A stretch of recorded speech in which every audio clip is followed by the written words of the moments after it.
Hey, welcome everybody. What's going on tonight? Welcome back to another Thirsty Thursday. Got quite a few things to go through tonight. My cough is kind of coming back because I've been outside working last couple days. I'm going to start out by grabbing my buddy Tim, and he and I are going to come up here. We're going to go through the chat. What's up, brother? Oh, not too much. Just getting home from work. Getting ready to start packing for England. Ooh. So busy. Yeah, we'll talk about that for here in a little bit. Packing for England sounds like a lot of fun. I wish I was packing for England, to be honest. To start out the chat today, first one in there was the ever-present Miss Mandy Brown, showing support everywhere we go. I see her on everybody's channel. Much love, Miss Mandy. Thank you very much. Johnny Smallpepper, I will mention him in great detail here in a little while too. Something else I want to talk about tonight. Fantastic guy, is running a very cool live stream, and it's been a really good supporter of all of our channels. Autism Mary, Miss Autism Magnificent Mary, she had a birthday the other day. Everybody be sure to tell her happy belated if you didn't get it. James at Iron Antler, that's my brother right there, my Missouri brother. I know Shannon's could be my Missouri brother too. Found out he's related to just about everybody. Let's see. Mr. Greg Gibson is in the house. Metal Detecting with Randy is also in the house. Welcome, Randy. Nice to see you, my friend. Chris at Bear Magnetics. Relic Reaper Don. What's up, brother? Nice to see you as well. So many great names of people in here. I talk to most everybody in here. It feels like I talk to everybody in here every day. I know. Cal Adventure Delow. What's up, brother? Thank you for being here. Zaxxon's in the house. One of the better moderators out there. Pretty on top of his game. Jeff's Obsessions. Thanks for coming by and seeing me yesterday at JSP's. I appreciate that, Jeff. PA Relic Hunters, Mr. Dave, I'm assuming, as usual, is in the house starting out the day. Hi, Dawn. It is Dave tonight. Okay, just making sure. I'm seeing how fast I can actually get through this. I never get through it in like less than 15 minutes. Adventures in Michigan with Lisa. Karen Cronin, the real McCoy. I think. Mr. Chris or Ron, whatever you want to call him. Cavalry Relics. I got to get that correct. Nicole, Ohio Metal Maven, is in the house. Thank you. Thank you. Steve at Starry's Lost and Found. I appreciate you, my brother.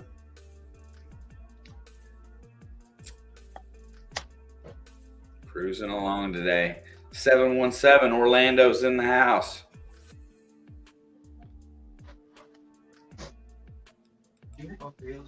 Hey, there's Jesse. Totally gnarly treasure. You got an open invitation, brother, to come up here any Thursday you want, just so you know. I can't get him in our private live stream. I don't know why that is. I'm gonna get him.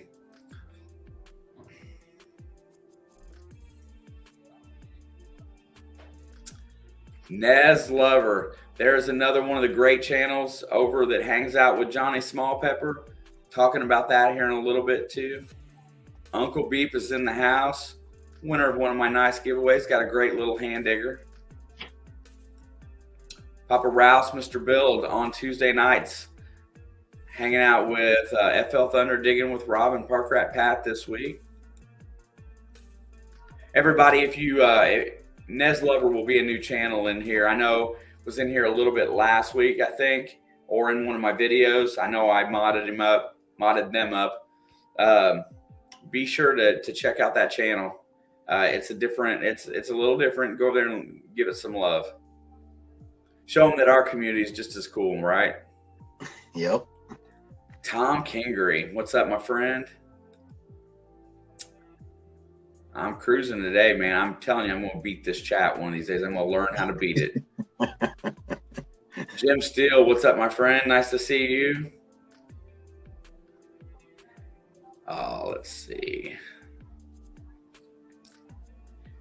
Tonight's the good night, and I'll tell you why here, and just when we get to the bottom here, I'm really intent on that. I want to get to the bottom and get started early. Let's see. I think a lot of repeat commenters in here.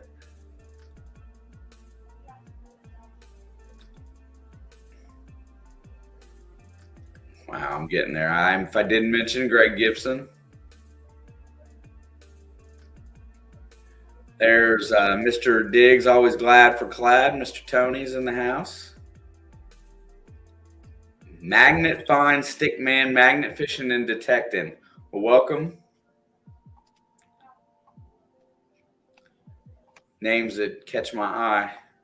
Hey, there's Tim right there. There's the Illinois Digger. There he is. If you guys haven't went over and supported Mr. Tim yet, he's getting ready to go to England. I'm sure there's going to be some great content that comes out when he gets back. If you haven't started supporting him, it's a good time too, because you'll see some really good stuff.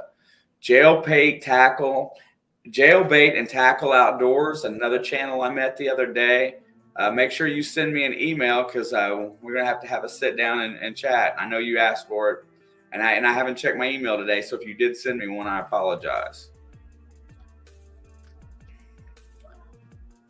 And there you go. And I made it to the bottom in 5 minutes today. Marty Verstahl at the bottom coming in here. I made it to the bottom in 5 minutes. That's the fastest I've ever went through there. If I forgot anybody, I apologize. I was up there for a while. Yeah, I cruised today, man. It was on my goal. I wanted to do that to see how fast I could get through there, and I did. 351 Cleveland is also another channel from JSP's live. Hanging out in here tonight. Be sure to give him some love. Rusty Magnets is in here as well. Clay and Jen, nice to see you guys. Thank you for stopping by. Squirrels Magnet Fishing. I know that they're going to roll in as we go. I'll try to catch people as we roll through tonight. First things first, and you brought it up, so I'm gonna hit on it a little bit. When you're packing for an overseas trip, how for a digging trip, how long does that work, man? How long? I mean, what do you pack on a digging trip? How many bags are you taking to go over there? What kind of extra clothes? What kind of stuff are you packing on across the big pond metal detecting trip? All right. Well, like I said, this is my fourth time going, so I've got it streamlined a little bit, and I still seem to overpack a little bit, but don't want to be caught with something that you could possibly use and not have it when you're over there, because a lot of stuff that you might need you won't find over there. So so I take the max amount of luggage. So I take a carry-on, a personal item, and I check a big bag. And my big bag, sitting over here on the floor, it's SKB case. I think it's actually made for bows. Pelican makes one identical to it, the same size. So I got the biggest possible one that you can get, and not have to pay an oversized charge for it. Okay. So my intentions when I bought it were to pack my detectors in there, which I was able to do on my first trip because I just had an E-Track, which took AA batteries. Now the new one's got these built-in batteries. I know you can take them out, but it's kind of a pain. So now basically you're forced to pack your metal detector in your carry-on or in your personal item. So my packing has changed a little bit since now I have an Equinox, and which I took on my last trip over there, but now I got the Deus, which is 3 batteries in one. So that all has to go in my carry-on luggage. So that part changed. So now more of my clothing ends up in my check bag, and more equipment ends up in my carry-on. So when that happens with all these batteries, depending on which airport you go through, from what I hear, can cause problems with having all those batteries. If you read most airlines fine print on carrying batteries, doesn't matter what it is, if it's a 9-volt battery or AA battery or a lithium ion battery. If you have a battery in anything, they want it in your carry-on, so you can actually turn it on for them and prove it that the thing functions. So people, I guess they've ran into problems with TSA questioning why they're bringing these numerous electronic devices, and I've heard pinpointers referred to as a tool, and then if you're bringing tools on a plane, they can only be so many inches long, which is like, I think it's like 7 inches long. Most pinpointers are like 9. So I've heard people, and then so what I do is I basically pack shovel, my rubber boots, rain gear, and then like extra blue jeans and stuff like that. All the big bulkier stuff, heavier stuff in that big check luggage. And then in my carry-on, I end up bringing all my detectors, but 50% of my clothes is in there too, which is now protection for all the electronics you're carrying in there. But luckily, when you carry it on, you're guaranteed you shouldn't lose it because it's under your control. 2, it's not going to get tossed down at the baggage claim by the baggage handlers throwing this thing across the tarmac. So at least you're able to protect your equipment by carrying it on that way. If they dent my blue jeans, I don't care. So what else? What else did you ask me? I was just curious to how you packed and what was some of the things that you may not think to take with you that you're taking. I know you're packing all your metal detecting gear, all your batteries now have to go in your carry-on. I did not know that. I haven't flown in a while, so that's something that I don't know much about. That brings me to another question: is that when you plug into the wall over there to charge, don't everything have different plugs? You got to have a certain plug for that. How does that work? Yep, I was just going to bring that up. So I bought a converter that converts their 220 into their 240 into our 120. It has, the one that I bought has 3 110 outlets on it, and it has 4 USB ports. One of them's a high output USB. I forget the voltage, but so I'm able to plug in multiple units just from this one item. And the cord unplugs from the box, and on the end of that cord it just has like a 2-prong lead on the end. And in a separate bag they send along a plug for the United States, one for UK, and one for somewhere else in Europe. I don't know, a bunch of funky looking plugs, but one of them is the one that you need for the UK.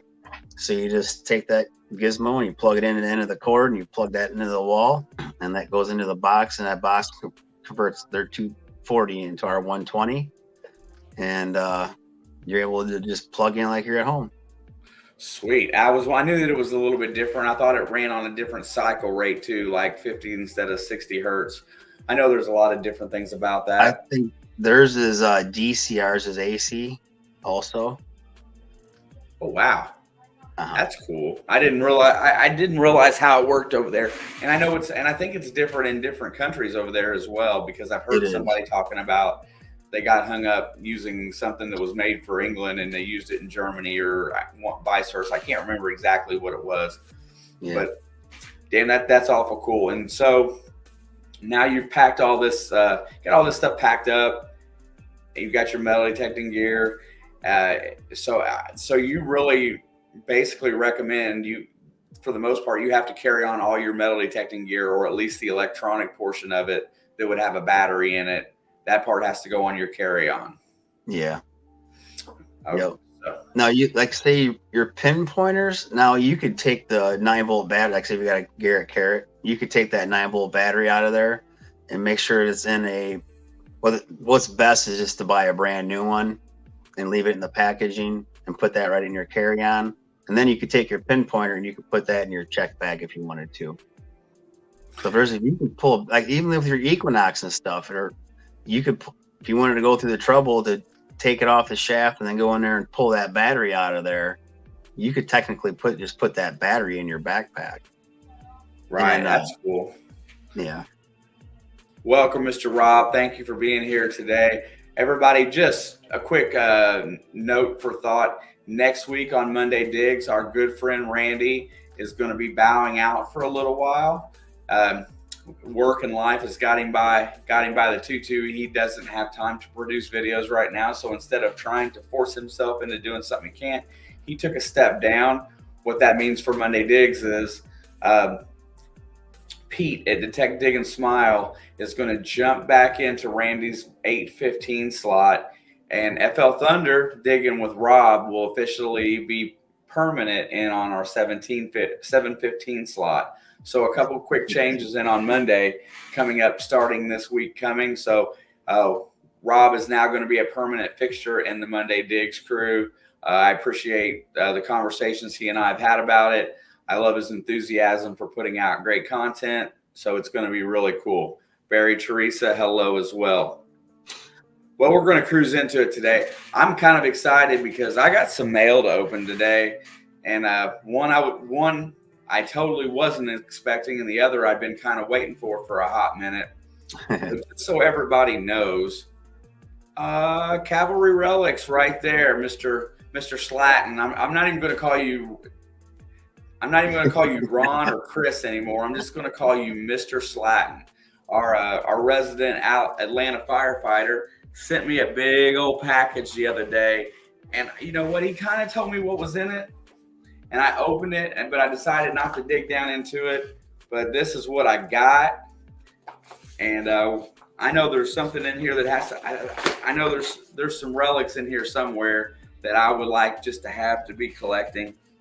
So I'm going to come through here, but I want to get. This is what I was curious about. I hope I don't. That's fun. Get it out. That's fun. But the first thing in here, oh, I knew it was going to be something like that. He decided to send me one of their official Atlanta Fire and Rescue T-shirts, and I'm not a fireman, but I sure like the T-shirt. Check this thing out, Atlanta Fire and Rescue. And right there on the back, it says it again. I will wear this with pride and enjoy it as a gift, and I'll make sure that anybody knows where I got it. Brother, you did not have to send me a package, but I appreciate the T-shirt, and I will wear it proudly because you sent it to me. What else is in here? Okay, let's do the envelope first, and then we'll get to that package that's in there. It's all wrapped up really good. I love getting mail. You know, I think that's my favorite thing is mail. Like Christmas. Dude, no doubt. Texas Plug Riches is in the house as well. I'm going to make you a moderator. They are working on their 500 subs right now. Let me get you. Hang on, chat, slow down. There you go. Texas Plug Riches. Please self-promote in here all you like. This is a very, very friendly community. And if you have not been in here before, I know the name. I don't remember the last time I've been on your channel. Hey, you know what, Mary? Whatever you say. Happy birthday, dear. Coming Out Swinging Metal Detecting is also in here tonight. Thank you for being here as well. So it looks like I got a little letter in here. I might have to proofread a little bit. But, so you gonna read it out loud, Cole? I'm going to. I trust that Mr. Slatton will get it correct. I do too. Here is an Atlanta Fire shirt I promised. I only have extra large. You're right, Mary. It's a little big, but that's okay. Enclosed are some stickers for you as well. Thank you for all you do and all that you have done for me. Thank you, Ron, Chris, Slatton, Mr. Slatton, Cavalry Relics. And I'm going to find a nice home for one of these stickers. Also, I've got a great sticker pack. I don't know about necessarily for tonight to go out, but it's going to be really soon as well. He sent me a few extras, so if you don't have a Cavalry Relics one, there will be one in a sticker pack that I'm going to give away very soon. I like getting mail, man. It's the only time I go to the mailbox and find something in there that's not about bills or somebody wanting me to send them a bunch of money, anything like that. It's you go there and you're right. It's kind of like Christmas time. Get to be I'm actually looking forward to it. So, but I appreciate you, brother. Thank you for the mail. You'll hang on to that sticker. You ain't gonna throw that away. Oh, well, I forgot the best part. Best part is there is some relics in there. Make sure I didn't miss anything because I don't want to lose a goodie.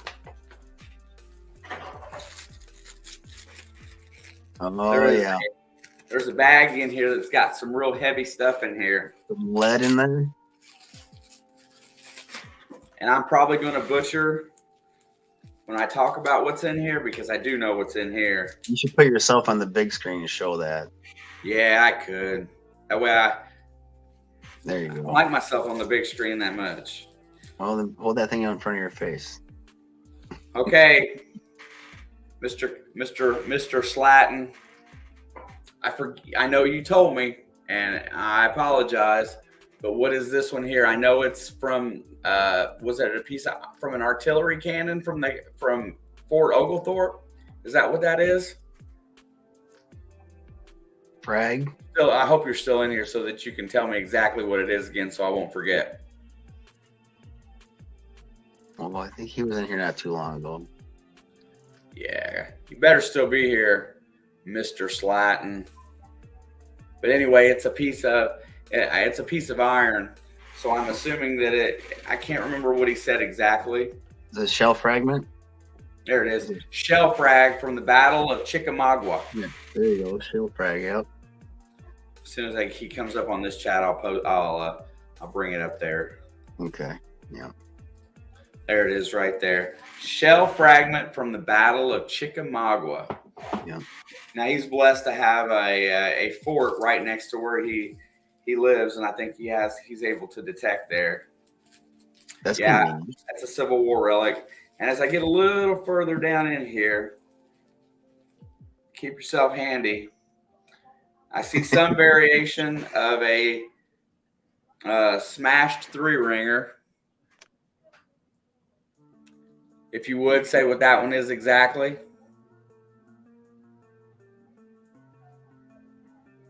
It's probably just a 3-ringer.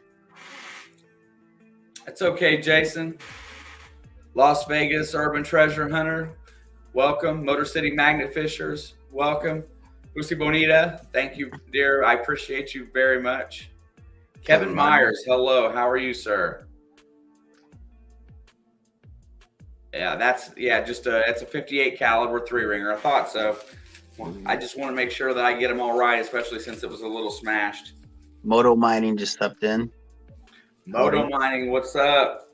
And there's something else in here. Oh, yeah. There's another smashed one in here. It looks like another smashed 3-ringer. I'm going to assume that it's the same type, but I'm sure Chris will tell me here in just a second. It's another smashed 3-ringer. That's the fired one. See the rings on it. Yeah. I like Civil War relics. If I can definitely put them to a battle or a date, that's even cooler. So, but everybody, if you haven't done so yet, Cavalry Relics is a great channel. He just passed his 500 subscribers and gave away a simplex for that giveaway and did that in here with me. It was a great time. That's also part of it. If you want to go back and thank the original purchaser of that, Gary's Metal Detecting. Very cool. I'm gonna find a way to display these, for my Battle of Chickamauga, and I'll save them and put them in a nice case.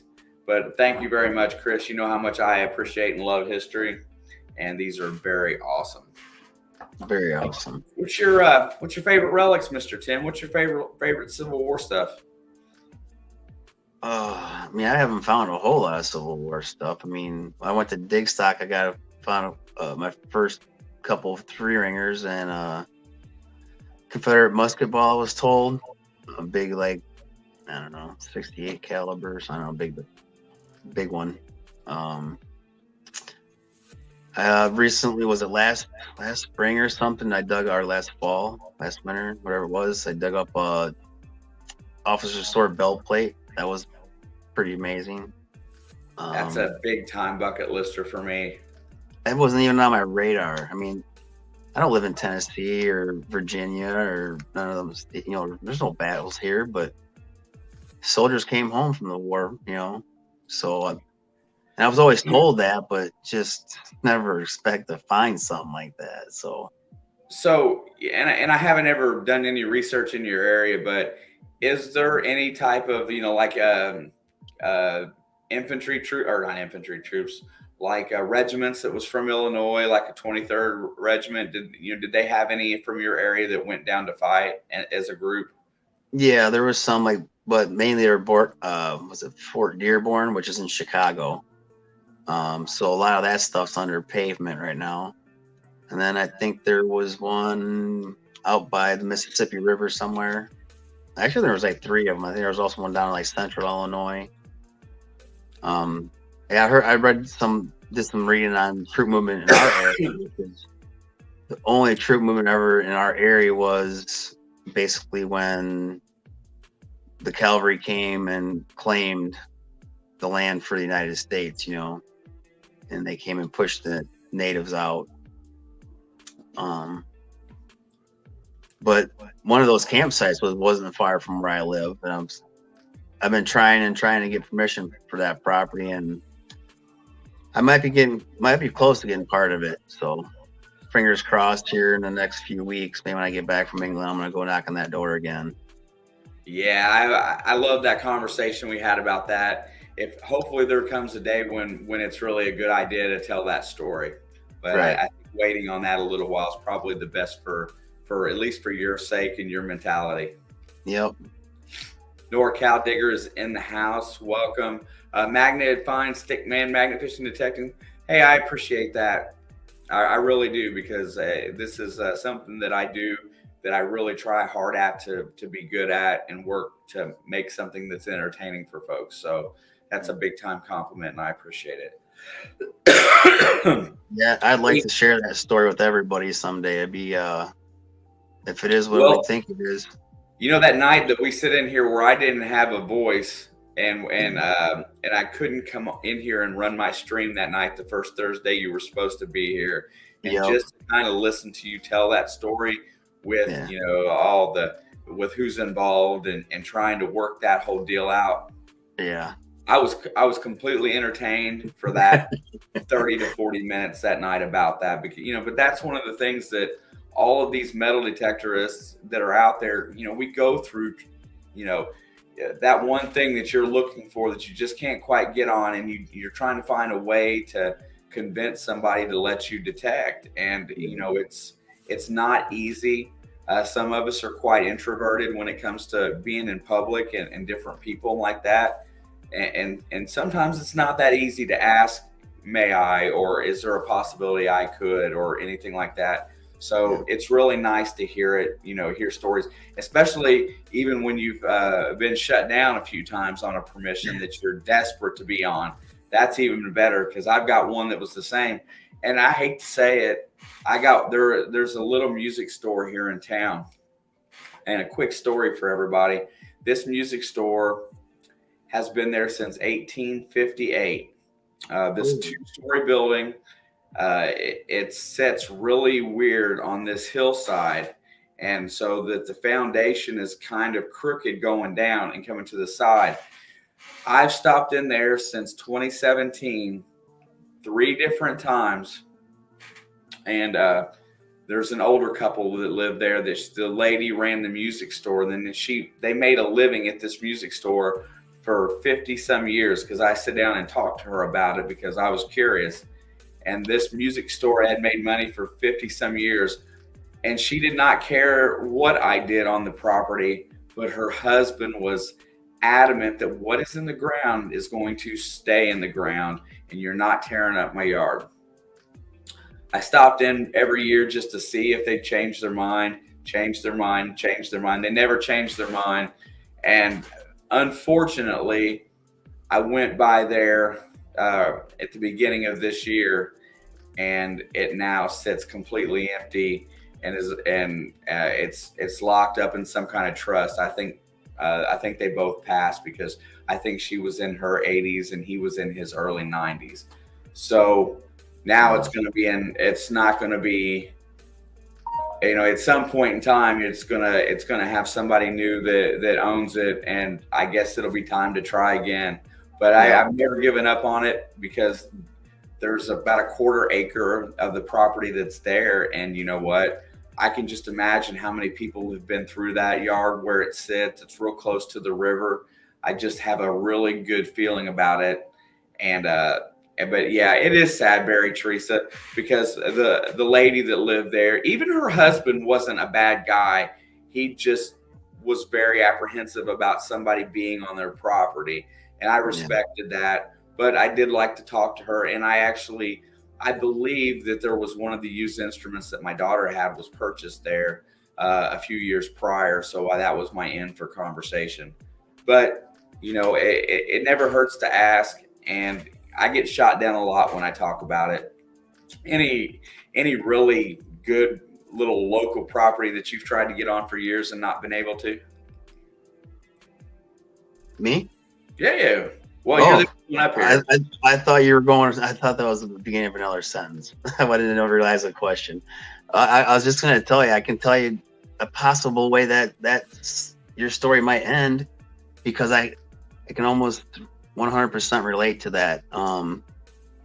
There was a property. It's one of the oldest houses in town. It's just right on the edge of town.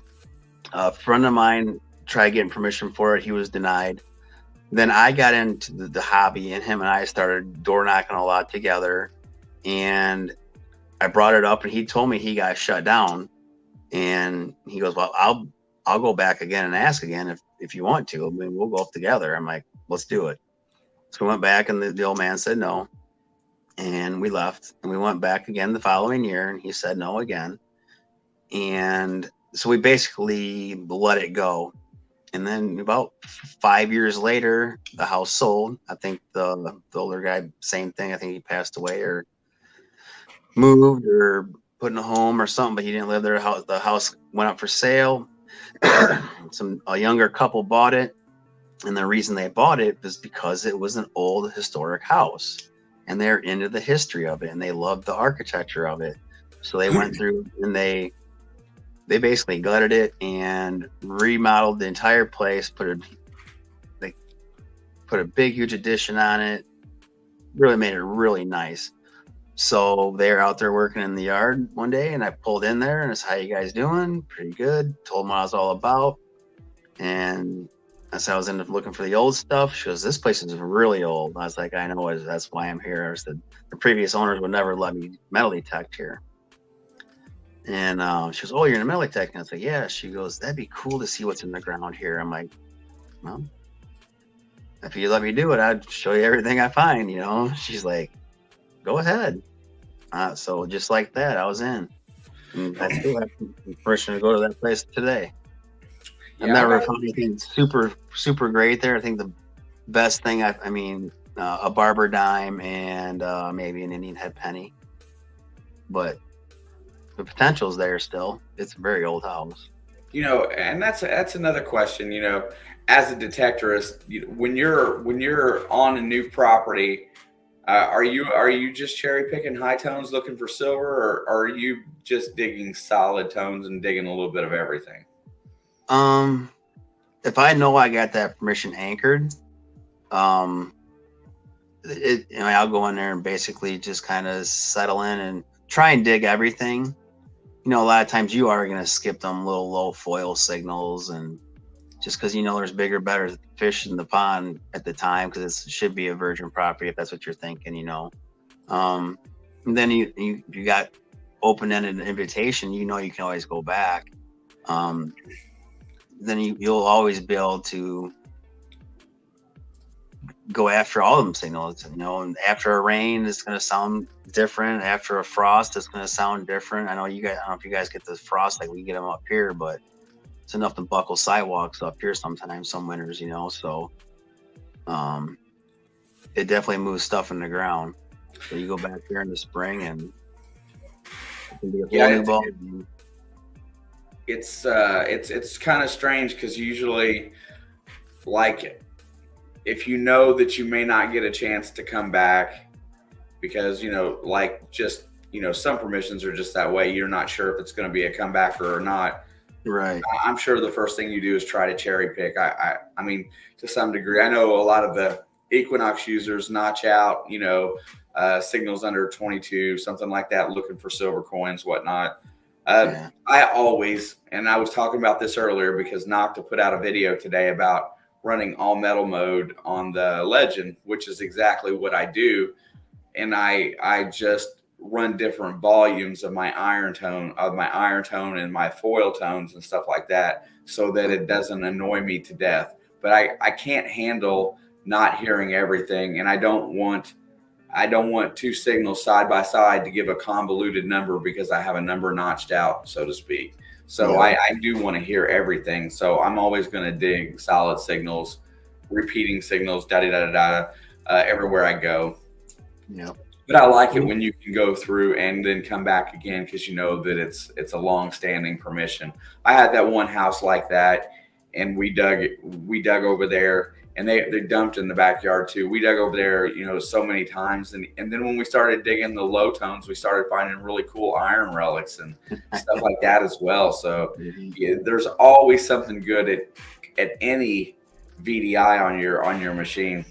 Yeah.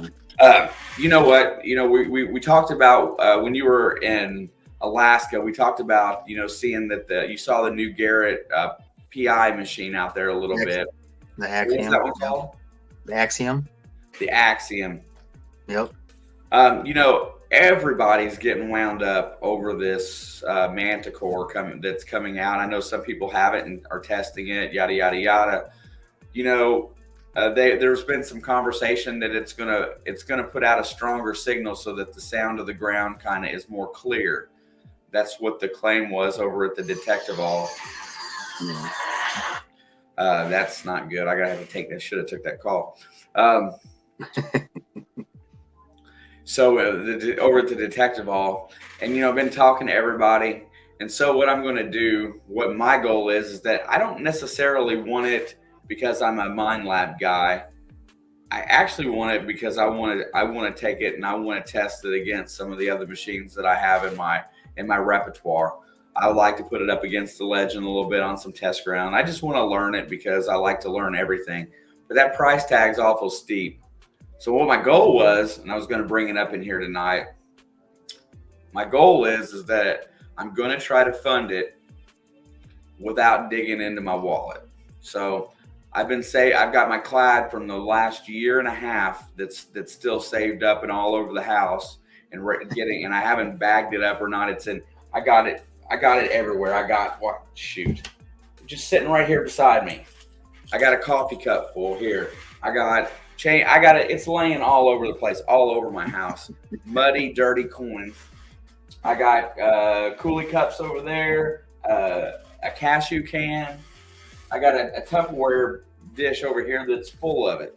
So I've had a lot of luck with clad this year. So I'm going to start adding my clad together, and I'm going to take it and I'm going to cash it in. I'm going to get my number, and then I'm going to start trying to find ways to fund me getting a manticore. I'm not going to say for free because I'm definitely earning it, but just without going into the wallet too much, because that is something that I want to play with this year. Have you had any thought about getting that? I know you're swinging that big Deus 2 now. How do you feel about that one? I told myself I wasn't gonna jump on that bandwagon, but I might. This three battery unit Deus thing really aggravates me. Going on this trip, I'm gonna have to pack 3 units in my carry-on because they have built-in batteries in 3 pieces. Another thing, I got the 9-inch coil on my DS2. It's only good for 8 hours. You're detecting over there for 10 hours a day at least, unless you're running into bad weather or something. But that means automatically at some point your coil is going to die on you. That's no good. I don't like that idea. So I have my what do you want to call my quirks with the DS2. But we'll see. I haven't put my name on a list or anything yet. We'll see. Now you do have an Equinox still as well, correct? Oh yeah, you know. Oh yeah.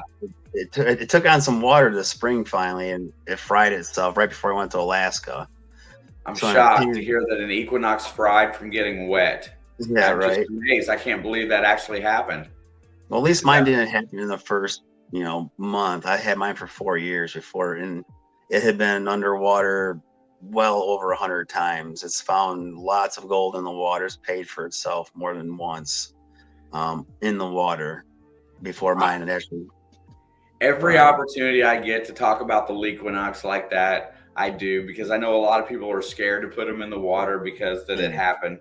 They're, they're just, they don't want to see their investment fry in the water, and I understand it. The second I got that Legend, you can ask B. Higgles. I took that sucker first opportunity I had and just threw it in the water, and he said, "Man, you're brave." And I'm like, "No, I trust it, man. If it's gonna fry, it's gonna fry. Let's figure it out really quick if it's going to." It's the same way I felt about that Equinox. I'm pretty rough on my equipment. I take care of it, but I don't baby it.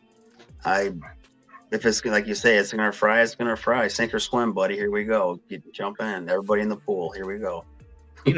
People with detector progression, what they've started with and what they go to, what was the, I know you've been digging since like the 2010 range, right? That's where we talked about that first. 09. Yep. I got my first detector in 09. Can you believe I had that in my memory within a year? I cannot believe it. No. But actually, I should say yes, I do. So when you first started digging, what was the first machine you took out that you first got? White's Prism 4. A White's Prism 4. And at that time, how did that machine rank in the hierarchy of metal detectors? About that time in the world of metal detecting, the world was just starting to see. I think the CTX was already out. So the CTX, if not, the E-Track was huge at that point. It was pre White's V3i wasn't out yet. There was no such thing as a Deus then. Not that I know. Actually, I think XP was around, but I don't think the Deus wasn't around yet. So no, it was basically White's was a big company back there. They had a big share of the market. Still back in 2009. What was the main Garrett machine at that time? Was the AT Pro out yet? No. It was.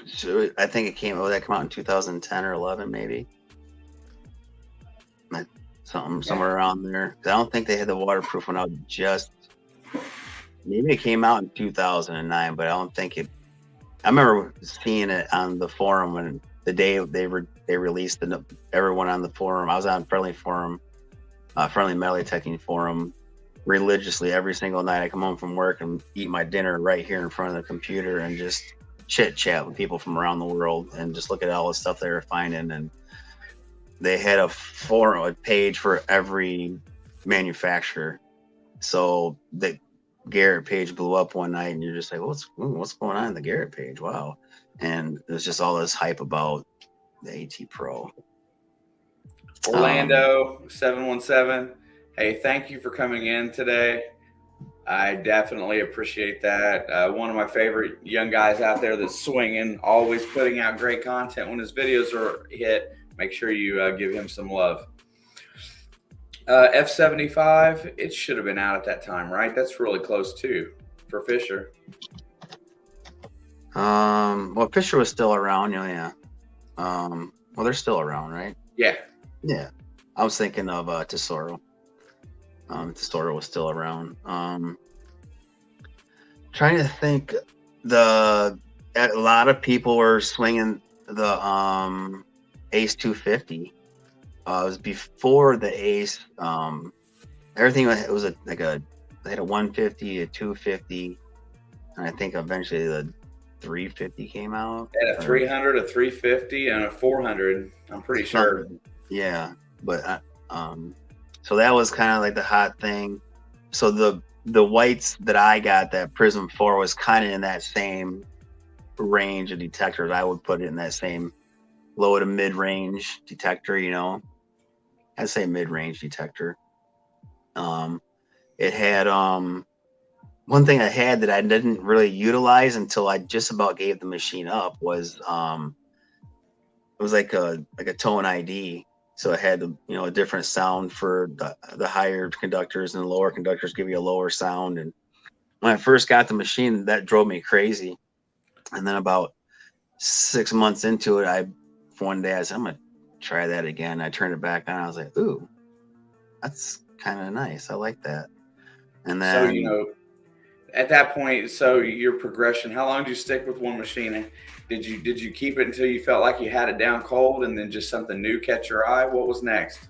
no, whites, the DFX was kind of the main machine for whites, and then the V3i came out. So I jumped on the V3i or the DFX, and just about the time I bought that thing, about 3 weeks later, the V3i came out. So on the forums, a lot of people, you would read their stories, and they'd be talking about VDI numbers. Well, the Prism didn't have a VDI number. It just had a little bubble that bounced back and forth across the scale, telling you it was a penny or a dime or a nickel or whatever. Right. It was kind of hard to follow sometimes, and unless it actually just stayed in one spot and just dinged down one number. But it would never, didn't have VDI numbers. So that was pretty intriguing to me. So I said, you want that latest and greatest, or that little bit more help or a little more knowledge, and decide if you're going to dig a hole. So what did I do? I bought a used DFX. I'm probably about 6 months into the hobby, 7 months into the hobby. So I got the DFX, and I had that for maybe a year. And in that same forum that I was on, one of the guys was in there. He was so good with his E-Track. I mean, he would help people with their programs. He didn't do videos. He wasn't into YouTube, but he did a lot of good photographing. And the way he could describe signals, able to type it out and make people understand what he was hearing, was like nothing I've ever read before. So the way he was describing things that he was hearing, and I was like, wow, this thing sounds like I gotta try one. So I ended up buying an E-Track, and I ran an E-Track for quite a few years, probably 7 years. Yeah, let's just get to the point. The E-Track and the CTX, if it wasn't for the weight issues, I think people would probably still be using them today as much, if not more, than them Equinoxes. Honestly, that E-Track is something to behold. I really enjoy swinging it. Yeah, well, that's like I said, I really had no intentions in jumping after this manticore, but when they started saying it's got characteristics of the E-Track and the CTX, that I always said if they could make the E-Track waterproof, I would never run another machine. Yeah, for real. Because see, I can remember, a year into the Equinox, the rumors started coming around that they were going to come out with what they were going to call the Equinox 1000. That was what the rumor was, that it was going to be called, and that it was going to backtrack to E-Track and Equinox, or E-Track and CTX technology. They were going to put it in a Equinox style frame, which was light. and waterproof that they can. But the VDI thing, when they jumped it back to a 100-point VDI scale, I thought they were going to go back to the dual VDIs. Is what I really thought that's where they were headed. Yeah. So they're going to push it that direction. And I really thought the price point was going to be higher than what it ended up being. I thought they were going to push the $2,000 range, but immediately you found out, you could tell right by when they introduced it, they were out there to compete with the Deus. They're gunning it. Yeah, they're gunning it. So, Nocta was competing with the Equinox when they dropped their machine, and now Mind Lab's dropping their machine, and they're trying to compete and knock that Deus out. I love how these metal detecting companies are trying to beat up on each other and and outdo one another, because who wins in that deal? Us consumers win. That's really who wins. Yeah. So I got a second piece of mail today. I'm going to kind of keep breaking it up today because it's kind of fun to do, so that you don't have to sit and listen to us BS too long without something kind of cool in the middle. Something different. Yeah. I got a second piece of mail. It was from a giveaway that I won on Jersey Ray Diggs, Miss Rachel. Rachel. Them guys gave me a hard time that night about editing my videos while trying to halfway watch a video but not have the volume on. I took a lot of grief over that deal. I'm not all sure what's in here. I know what the main prize was, but it feels like there's more stuff than just that. Someone get it. Oh, shoot. Wow, that ain't no good. Those are all the same ones, so I'll pick them up here in a minute. But, oh my goodness, Rachel, you packed this thing so tight. Don't want to waste nothing. All right. Emptied it out. First off, there's a card involved. Shane, congrats on you winning. Thanks so much for all your support. Looking for one day treasure hunting with you. That will happen, Miss Rachel. We're closer than what you might think. So that's going to work out. We'll do that. Sooner rather than later. Exactly. Rachel, Jersey Ray Diggs. Honestly, very awesome. This thing has got to quit. Can't answer my phone right now. The guys ought to know. Work's trying to bug me and stop me from doing what I'm doing today. But also, I got some of Rachel's new stickers. Hands-on history with Jersey Ray Diggs.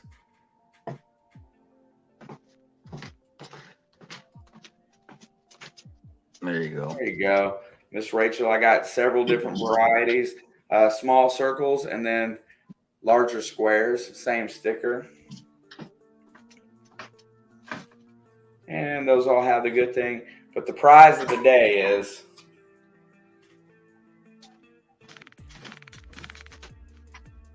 goodness gracious, I don't think that's what I won.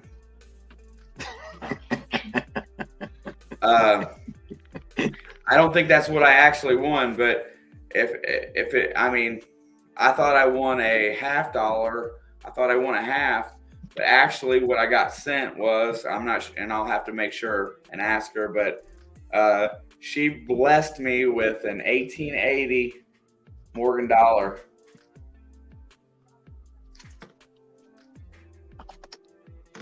Now that's a chunk of silver. That is a nice chunk of silver. Oops. Flip that bad boy back over, see if that date will show up on there for you guys. Worst thing in the world is trying to make a camera focus on a date. Anyway, that is an awesome prize. I was expecting a $50. I thought I was expecting a another Walker or something to that effect. Yeah, AEW, that's huge. Well, that's way better. I bet you that sucker sounds just like a pop can in a field. I've never dug one, so I don't know. I've only dug one, and it sounded like crap.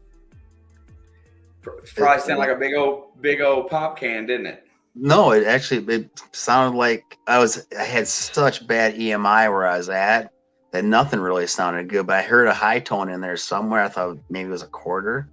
I've seen some really high numbers, but you never seen those. Like I think it was the heck was it? I've seen a 36 and 34, 36, really high on the Equinox, and numbers I've never seen before. So I was like, I don't know, like you said, it's probably a big piece of brass or a big piece of garbage, whatever it is. But I was so near those power lines that everything was so chattery. I just kind of barely picked out that high signal in there and went after it. And yeah, I was stunned to even see it. I didn't even know what it was when I first pulled it out of there. I just seen the edge of it. I thought it was, like you said, maybe a screw off cap off of a who knows what, but because I seen the reeded edge a little bit.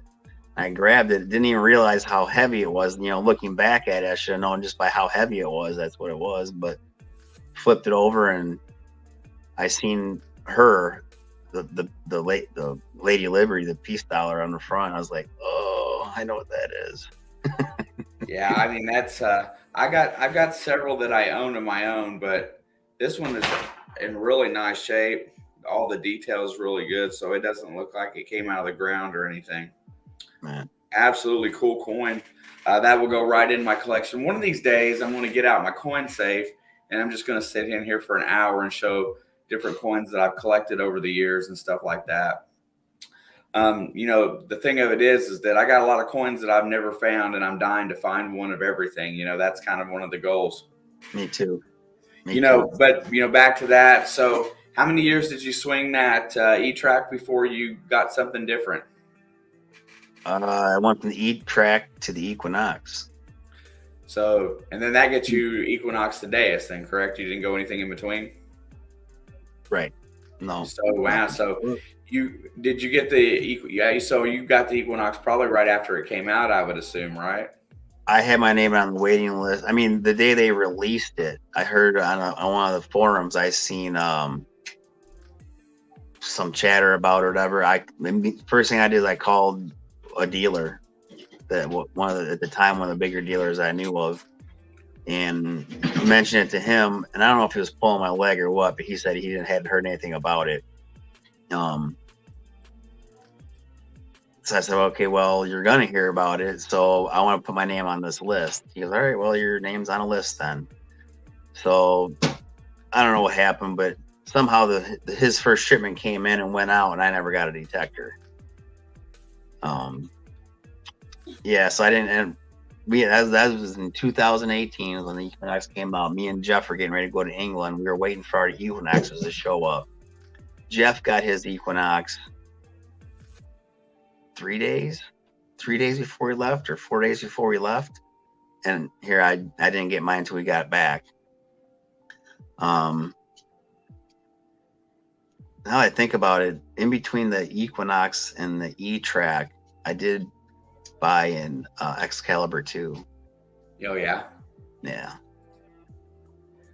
Yeah, it's really funny. My latest progression, when I was a kid, I can't even tell you the detector that I used when I was a little kid.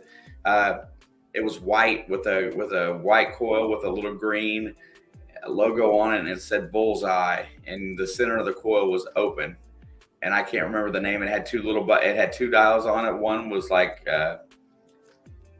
I guess like I can't think of the word. It's not a white. I can't think of the word. One was a volume, and then the other one was like the intensity of the signal. Like sensitivity? Yeah, the sensitivity. I couldn't get that word out for nothing. Anyway, That was fun. I turned the sensitivity way down, and I crawled under bleachers at ballparks, and I dug so many coins as a little kid because it wasn't concrete under bleachers. All the ballparks were old. A lot of the stuff on the bleachers wasn't aluminum yet. It was still wood and metal frame. I dug so many coins at ballparks as a little kid that it wasn't even funny. And I've talked about it several times, and I do want to talk about that a little bit before we pass the 10 o'clock hour, because a lot of them have already started to kind of call it a day, but those are still here. I'll treat them with a cool part of the story. And then when I started back in 2017, I was playing with that Ace 350, and it made me mad because it didn't have a VDI number. It just had a scale. You got ring, coin, or pull tab, or whatever it was that was on that scale. Yeah. Had it for a little while, and then I went straight on the waiting list, and I got the Nocta Impact when it came out, and that was like a whole new world. It was something that had all the different search modes, the deep mode. It had just anything and everything you could ever want from a machine. It's the one sitting right there right now. I haven't broken it out in a hot minute. I think I'm going to get it out and play with it again just because I haven't played with it in a while. Was your first machine analog? My very first one was, yeah. Okay. It had a little, a little needle going back and forth in there. Yeah. But yeah, and then that Impact was really good on my radar for a long time. I got a Simplex just because I was curious about the cost, and then it ended up being a really good machine too. Surprisingly enough, it likes iron a little bit more than the Impact did, but the Simplex was really fun to play with as well. And then I got that Tersace last year. Right. Is it last year? Yeah, probably last year, the beginning of last year sometime. Yeah, that sounds right. And that's a fun machine to detect with. If I had my choice, if I was going to go overseas with it, I would want to take it over there because it's got that black sand mode and it's got the, for the high mineralization ground. And Dimitar that created that machine did a great job of putting it together. Everybody said it was made for like parks and stuff like that, but I had a lot of farm field success with it. So it's kind of surprising but it's a really cool machine as well. Actually, I'm considering selling a couple detectors before and the possibility, to raise a little bit of money for this manticore. So if anybody's interested in several of the detectors that I own that I just mentioned, please hit me up. I do think the Simplex is spoken for, but the other two are not, and I might let them go just because I kind of want to get a manticore. I want to keep buying the next one up. But anyway, what I was gonna say was earlier, and I don't know if he's in here still or not. Let me check and see if he's still taggable. Yeah, I've spent the last 2 Wednesday afternoons, 5:30 my time, on a live stream with Johnny Smallpepper. I know Johnny's still taggable, so he's still in the chat in here tonight, and he really was curious. He was really curious about what pushed me into the YouTube world and stuff like that. But we've been talking a lot about community and growing a YouTube channel within a community and how important the community is to the YouTube channel and being, somewhat successful. And so we've been having this conversation. Well, all these great channels. Hey, Deej, nice to see you. Thank you for stopping in. But all these great channels that, that are in here that are a lot of them are just different style channels. They're from all over the world, and he's got such a unique audience, and everybody's trying to figure this game out, by themselves and what they're doing. And it's been really fun just sitting down. It's 2 of the fastest hours that I've ever spent in my life with these different chat groups. And if you haven't been over there for one of Johnny's live streams, you really need to go over and hang out for it. He puts out one on Saturdays and one's on Wednesdays. But I've got to hang out with him 2 weeks in a row. And it's another opportunity to say thanks and thank him for, I think I gained 30 or 40 subscribers the last 2 weeks just from his channel. And these people are great subscribers. They comment, they talk to you guys. They come in here, they want to learn something. They want to understand a different hobby, and it's really kind of refreshing to see new people that are interested. So I wanted to say thank you to Johnny Smallpepper for inviting me into his world and sharing his world with me. It was a lot of fun, and I'm going to go back in about a month, and we're going to have another BS session then. You said his channel is a little different. What do you mean? It is. He's when he wants to make videos, he'll sit there and eat hot peppers and blow my brains out because I like to eat hot stuff. I'll do the 1 chip challenge. I've done all that stuff. And then just to watch him sit there and eat them peppers like that and just kind of blow it off like it's not that big a deal messes with my head.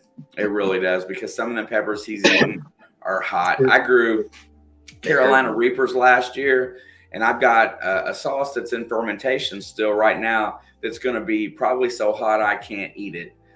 But I'm definitely going to send him a bottle and have him taste it on his channel when it's finished. But he's really big on these. He's really big on community and trying to grow channels together. Alicia.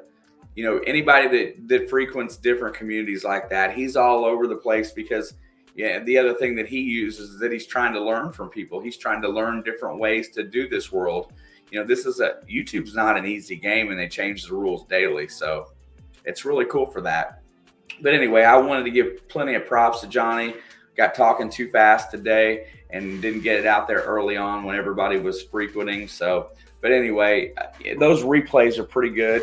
There's a lot of good points in there that we talked about. If you have time, go over to his channel, throw him a like, say I sent you over if you haven't been over there yet, and give those live streams a little bit. They do flow very well. You leave the 27th? Yeah, I fly out next Tuesday. Man, that's getting awful close. 5 days, man. 5 days. Did you packed yet?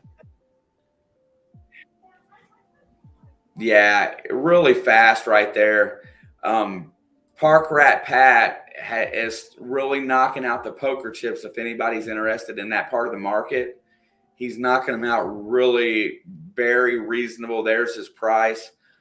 Brockton bought some from him. Send him an email and blow somebody within the community's channel up, because he's trying to provide a service for the community within the community and giving everybody promotional items at a great cost. I know he had a hard time keeping up with the sticker companies, the big companies on stickers, but these poker chips prices are amazing. So be sure to go over there and check that out. And send him an email and just see what it will cost you to get some done. They look really nice. If you haven't seen them, look at Brockton's. I'm sure he'll show you. Are they clay? Oh.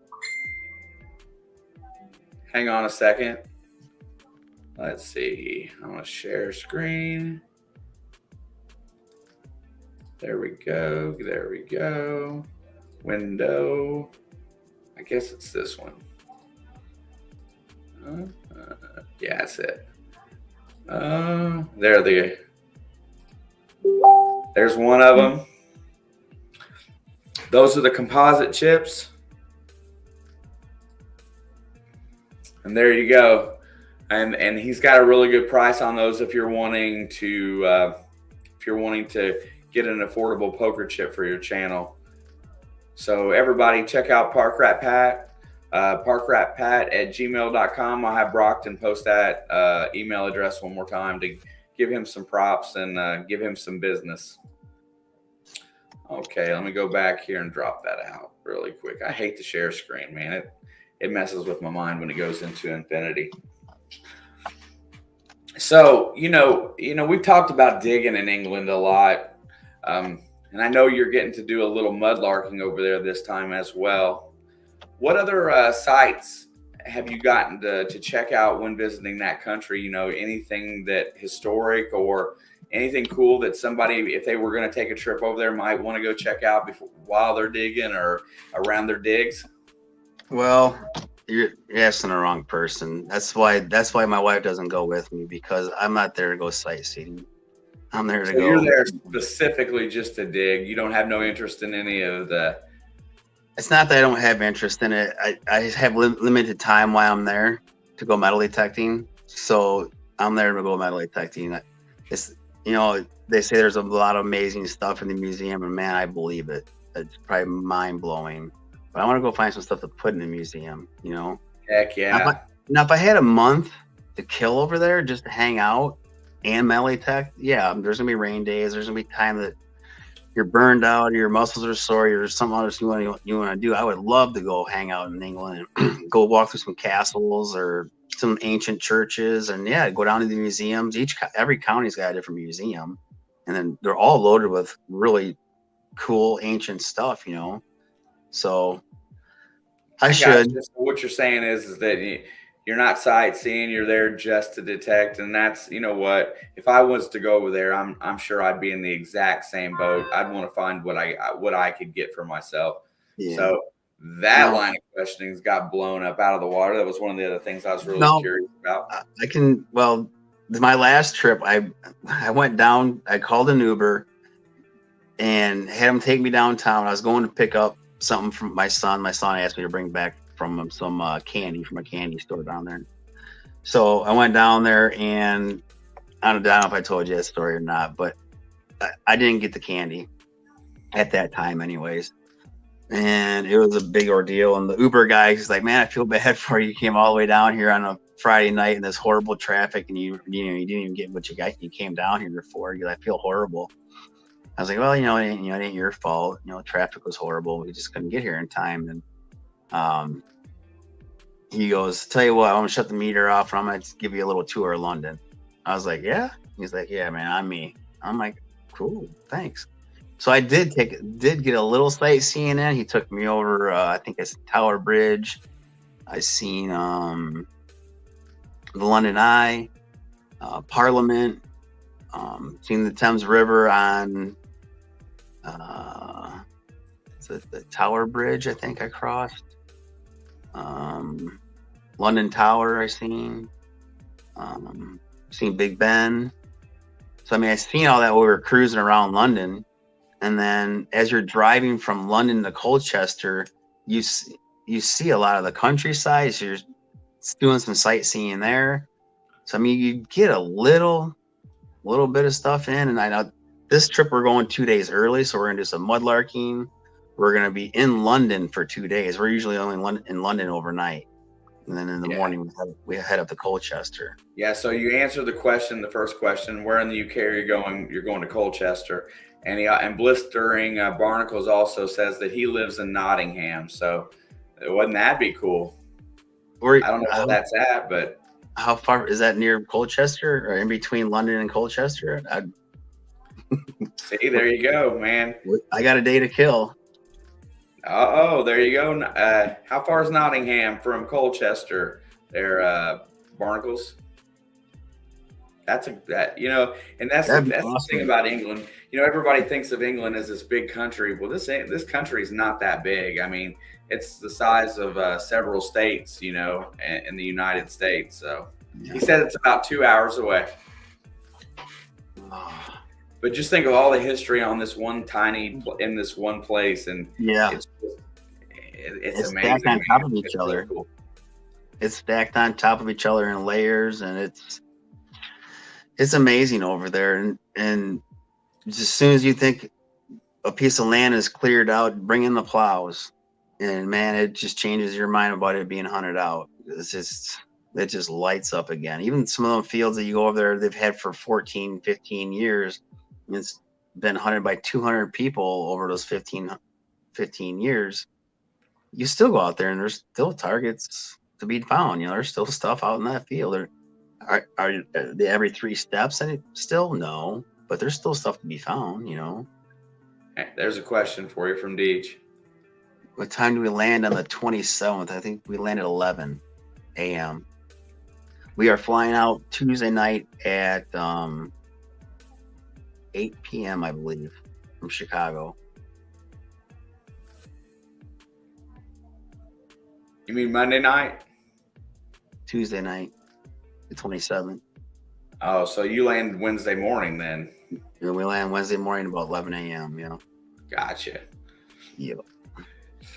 Yeah, but that's like I said, man. When you come back, we'll definitely have to chat a little bit about it. I hope that there's some really, really, really good wood stuff.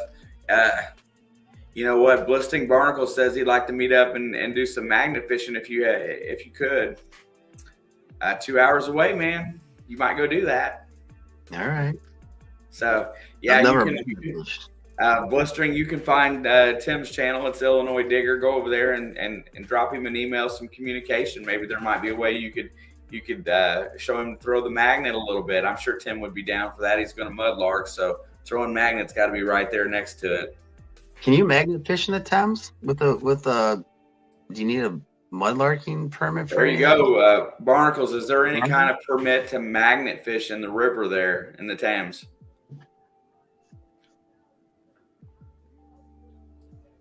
That's one thing I don't see. Do that. I've never seen anybody do. I mean, it's probably be crazy then at the time. Now I think about it, you probably throw your magnet in there, and probably just come out 4 times the size it was when it went in there. With all the nails and stuff you see laying on the beach within those videos. Stupid phone. Yeah. So to be fair tonight, everyone, I've shut my phone off twice with work calling in. I know what it's about. I just didn't want to answer it. So that's not really a good thing on my part. Uh, you know what? I was really going to have a little bit of a conversation, but I'll save it for next week. And next week, I'm going to talk a little bit about, different schedule for, there's going to be we're going to have some changes around here next year on the channel a little bit. I don't know exactly what that's going to mean yet. I haven't quite figured it out, but there's a couple things that I want to try to do other than, a video on Monday and a live stream on Thursday. I do want to try to do some different stuff next year, and I'll bring out some of the options next week. And I'm definitely looking for chat feedback, because a lot of the people that are in here are the same people that watch the videos as well and that I see on Mondays. So I'm actually looking for some feedback on what I'm going to try to change next year.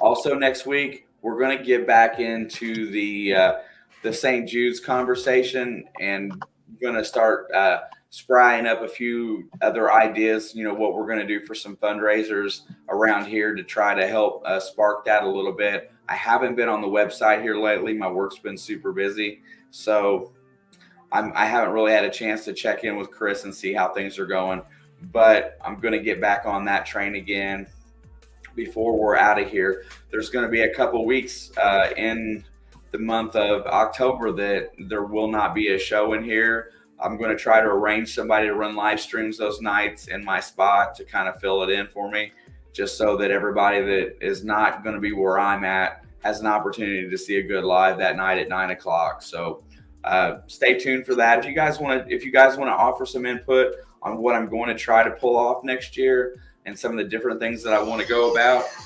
I appreciate that. Hey, Tim, entertain these folks for 1 second. Uh-oh. Now you're all in trouble. So sitting here reading the chat. So Deej, I understand that, right? You're staying a day late. Who's picking you up Saturday? Are you talking about Ron?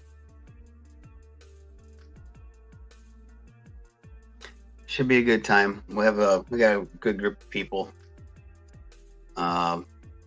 Let's see, 3 of us have been there before to the Colchester area.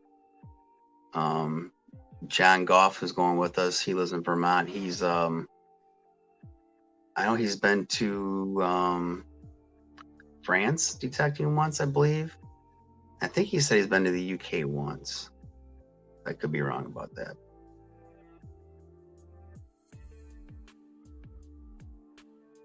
Well, thank you there, Aussie Magnet Fishing, Mary. Definitely not a live stream host by any means. Shane threw me under the bus here.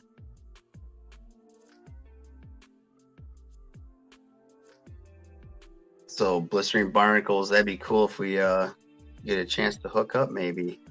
Yeah, send me an email. I got an email on look at my about page on my YouTube channel, digginill@gmail.com.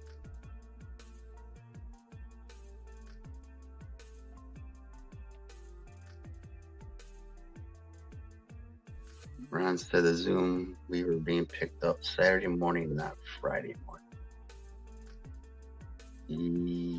Yes, Saturday morning, I believe. Yeah, Saturday is usually the day they'll pick us up, and then Saturday will be like a half day. We'll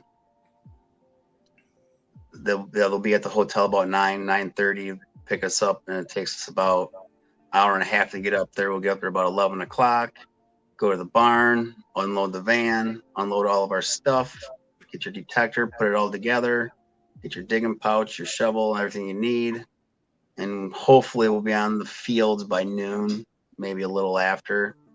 And so Saturday's kind of a travel day and a half day of detecting.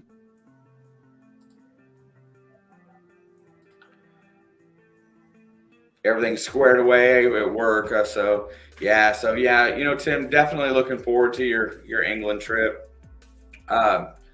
Anytime that, like I said, when you get back, we'll definitely talk about it. I haven't talked to Jeff in a hot minute, so I need to drop him an email and a conversation with him because I haven't talked to him in a little while.